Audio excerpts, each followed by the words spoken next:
शांत संगीत, मंदिर की घंटियों की ध्वनि। एक समय की बात है। एक छोटे से गांव में एक गरीब पर अत्यंत श्रद्धालु स्त्री रहती थी। उसके पास धन नहीं था, आभूषण नहीं थे, लेकिन उसके पास एक अनमोल खजाना था, अटूट विश्वास। उसका विश्वास था शिव जी पर।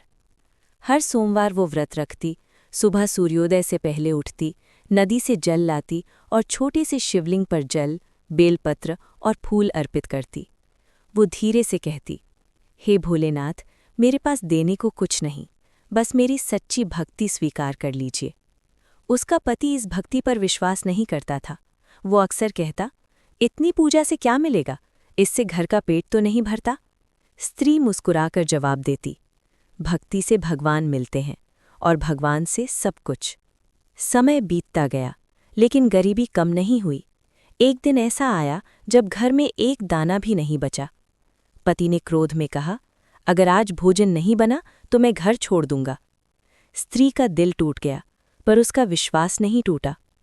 सोमवार का दिन था। वो खाली हाथ मंदिर पहुंची, आंखों में आंसू, लेकिन होठों पर मंत्र, ओम नमः शिवाय, मेरी लाज रख लेना प्रभु। उसकी सच्ची पुकार सुनकर कैलाश पर्वत पर माता पार्वती ने शिवजी से कहा, प्रभु, ये स्त्री सच्चे मन से आपकी भक्त है, इसकी सहायता कीजिए। भोलेनाथ मुस्कुराए और एक वृद्ध साधु का रूप धारण कर उसके घर पहुंचे। दरवाजे पर आवाज आई, माता, मैं भूखा हूं, क्या कुछ खाने को मिलेगा? स्त्री घबरा गई, घर में कुछ भी नहीं था। फिर भी कोने में रखे थोड़े से आटे को पानी में घोलकर एक पतली रोटी बनाई और प्रेम से साधु को खिला दी। खुद भूखी रही, लेकिन अतिथि को भूखा नहीं जाने दिया। साधु ने पूछा, तुम खुद भूखी हो, फिर भी मुझे खिला दिया? स्त्री बोली, मेरे लिए अतिथि ही भगवान है, और भगवान को भूखा कैसे जाने दूं? इतना सुनते ही घर में तेज प्रकाश फैल गया। साधु का रूप बदलने लगा और सामने स्वयं शिवजी प्रकट हो गए। स्त्री आश्चर्य और आनंद से उनके चरणों में गिर पड़ी। भोलेनाथ बोले, हे भक्त, तुम्हारी निस्वार्थ भक्ति ने मेरा हृदय जीत लिया है।